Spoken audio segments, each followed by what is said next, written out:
Good morning to everyone.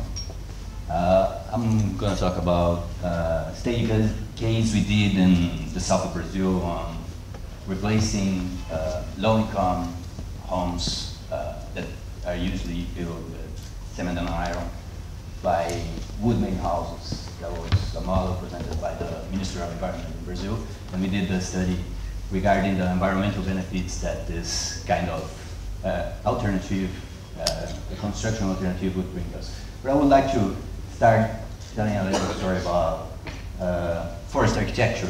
Back in 2004, I was, back in Amazon, thinking about forestry, and I was wondering what the future would be. We are always planning in the future.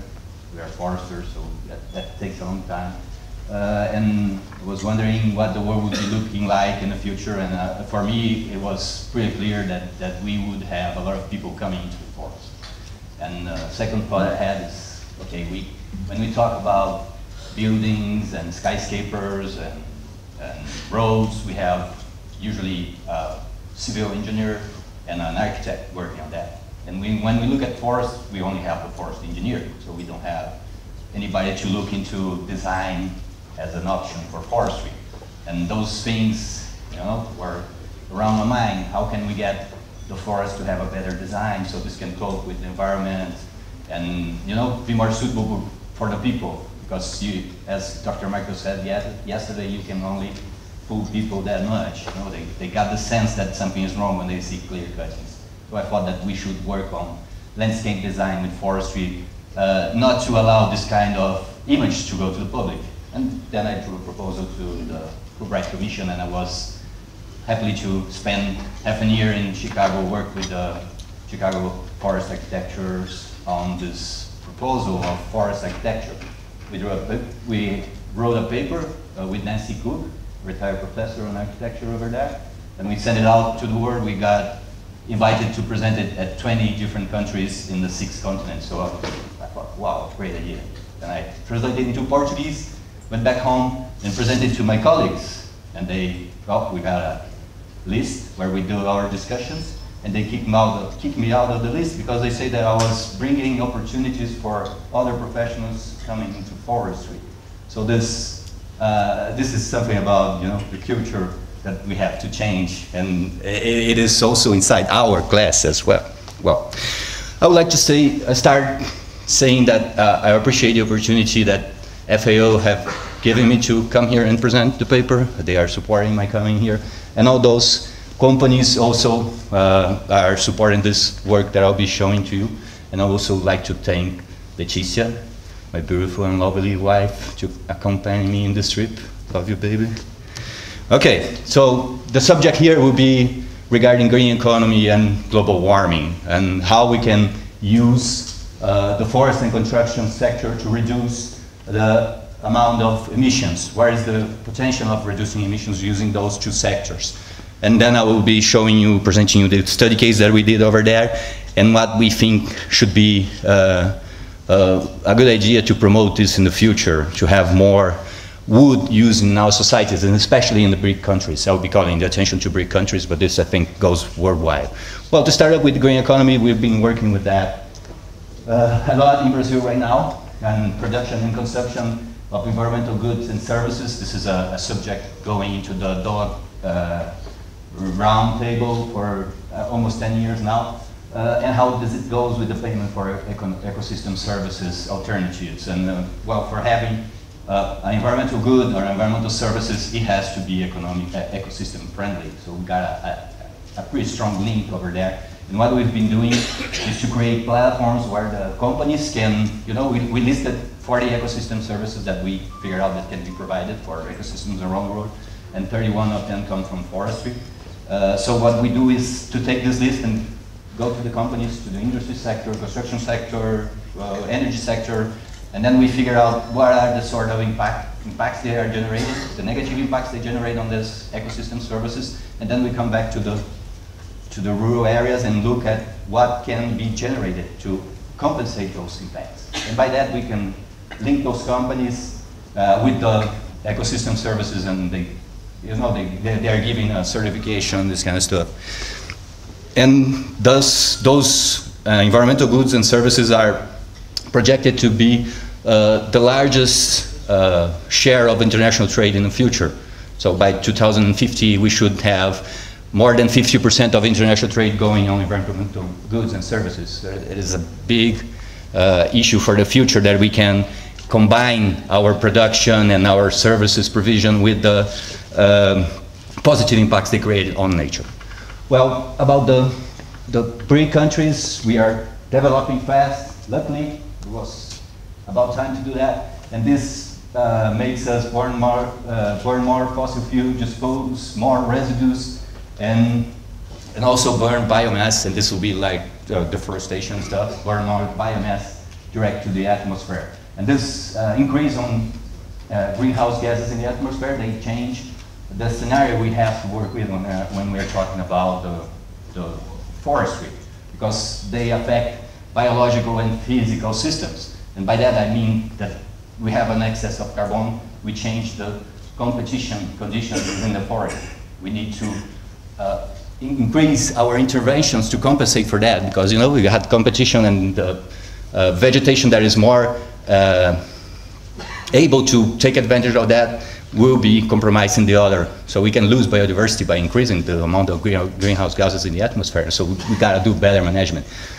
And we have, as FAO shows us, usually when we have countries that don't use a lot of their woods for industrial production, they lose forest area. And in the countries that we see an increase on the use of industrial timber, we see an increase on forest area. It makes economic sense. If they get value for the forest, they tend to care for the forest a little bit more. Regarding the construction sector, people were already talking about this. It is the sector that uses the most part of the natural resources we have on the planet on the construction, and then that generates the largest impact on the maintenance of the building. Okay? And on the forestry sector, we have, so the construction sector is the one that has the largest potential to reduce emissions up to the 2030 scenario. And the construction, the forest sector by its time, it is the one that responds faster for an increase on carbon prices. So if we offer more money for the forest carbon, then we see that the forest sector responds faster to that. So it makes a lot of sense to bring wood into the construction sector. It also has a large social and economical impact. It is $3 trillion a year that is spent on the sector. It employs over 100 million people all over the world, 75% of them in developing countries, and in companies, and 95% in companies which less than 10 employers. So it has a large environmental, economical, and social impact on our planet. And our countries are increasing their income. Their economies are growing, and this means that we'll be spending more. And when we see people spending more money, they usually are buying more wood products. Okay? So the consumption of wood products tend to increase in the future. So it is expected that we will be having a larger consumption of wood products in the future. And we have, especially in Brazil, a lot of hardwoods storage. We have the largest stock of hardwoods in the planet. And those are the products that has the longest lifespan. It means that they can store the carbon for longer time. When we transfer the wood from the forest to the wood products, we don't have emissions. I mean, the carbon is here. And if it comes from a sustainable managed forest, then we increase the capacity of the same area to sequestrate and store more carbon. So it is really, it makes a lot of sense to use wood on the construction sector. This is only to mention my colleague that wrote the paper with me. He's working on the Green Office at the Technical University over there in Paraná, and they are looking into integrated solutions for building constructions. So this is the study we did. We took 50, I know square meter is not a measure here, so it's a small home for low-income people. We took the regular model offered by the habitation development company in my state, Paraná, and then the model for the laboratory of wood products from the Ministry of Environmental. And we measure the impacts they can have on the forestry sector, on the forestry side, and also on the production chain, like generating residues that can be used for producing energy, like the case Andrew just told us about. You know, you get the frame from those windows and you produce energy with that. When we are talking about using wood products, the production chain produces a lot of residues that can be used for energy. This is a huge stuff. I mean, if we produce more timber and if we use more timber in the construction, then we have residues for producing energy, which allows us to, which determines that we don't need to plant new forests for producing energy alone. We can use the thinning and the residues for doing that. And we did a figure on that on this study. So what we did here is to compare the construction materials. So we have more materials and less materials on the wood frame house. That means that we will be needing less time to build them as well. And we have lower emissions, so we use less high emissions attached materials. We got the 2.5 tons per unit produced in the Ibama house, and we have 12.9 on the regular cement iron house. And then we store 4.6 tons of carbon in a wood constructed house, and we store 2.9 on the school apart model. And this is one of the companies in the country that uses more wood in their construction. So we are really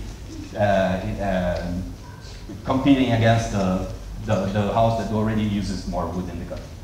As a result, we have an economy of a reduction of 12.1 tons of CO2 per unit. And we have a projection of needing another 30 million homes for those low-income population up to 2030 in Brazil.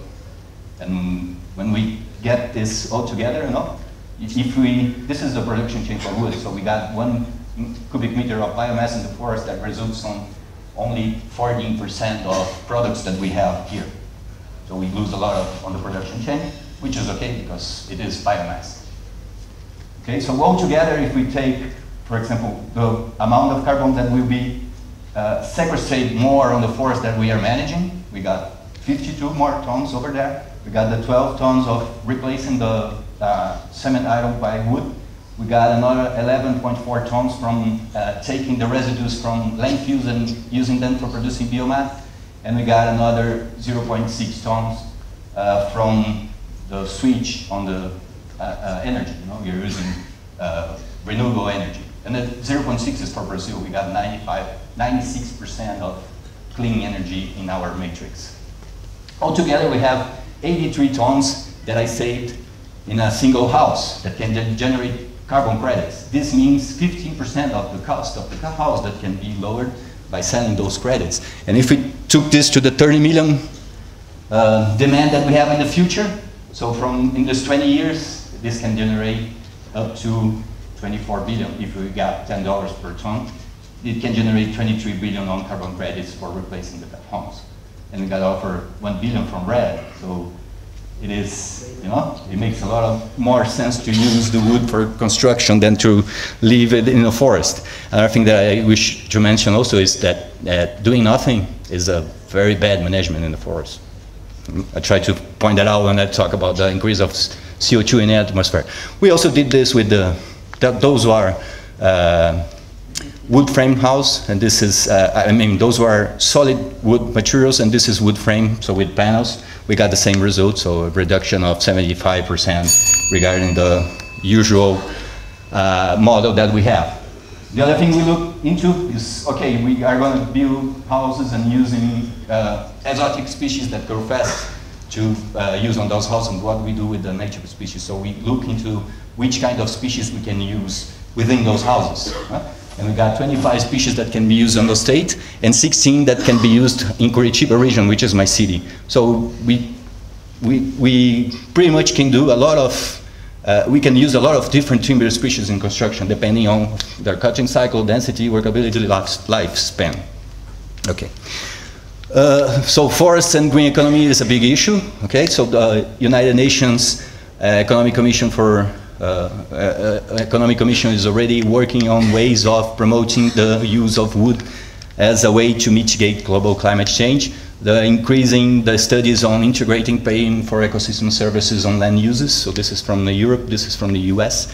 And those are 13 networks for promoting the use of wood on the developed world. And this is something that I would like to suggest here, that we work on creating a BRIC network for wood promotion. Brazil, Russia, India, China, and also South Africa has a lot of potential, and we can increase the use of wood within our commercial blocks by mutual recognition and block transactions is increasing, and mutual recognition is on sustainable forest management. We gotta find a way to have, I would say, a system that works worldwide, because it is hard to tell the people that, okay, you are receiving wood that comes from a sustainable management from Tarapoto system, from Montreal system. For the public, it's complicated, so we should have a single system. And we also, I would like to point out that having a single silvicultural alternative for using tropical forestry, it reduces the sustainability. When we have more alternative silviculture alternatives, more adaptive management tools, this increases the chances of having sustainability within the forest sector. Okay, so we can have an increase on overall stocks of wood products within our countries. We got Brazil and Russia large suppliers, and we got China and India large consumers. And also we can have implement political measures to account for the trade, and also to know how much trade goes, because when this is a gain situation, when I'm harvesting the woods on my forest, I'm making space for new trees to grow, and you are receiving a material that will lower your emissions because it has less emissions attached to it. We gain on the both sides. Okay, I'm finishing. So this will be a step for creating a global network for wood, and I was thinking about how to name it, just suggestions, you know, wood for a better planet, or wood for a healthier planet, wood for the world, something like that, that can bring us all together and discuss ways of promoting wood as a sustainable and low emission material that can bring a lot of benefits to our planet. So to conclude, okay, wood from sustainable sources has a strong potential for reducing global warming and poverty. I mean, when we are talking about producing timber, we are talking about selection of tree species, collecting seeds, planning, tending for the forest, production of timber materials, taking the residues for biomass. It's a long production chain that employs a lot of people, especially poor people that live close to the forest. And of course, this can create green jobs and green income, sort of thing. And of course, we have a lot of opportunities in that. We got low consumption, especially in Brazil and in Russia. They don't consume a lot of wood as they do. Well, China is a large consumer. China. So the idea is that we can have a system that, you know, tax bads and not goods. So something from a colleague of mine. All right. Thank you.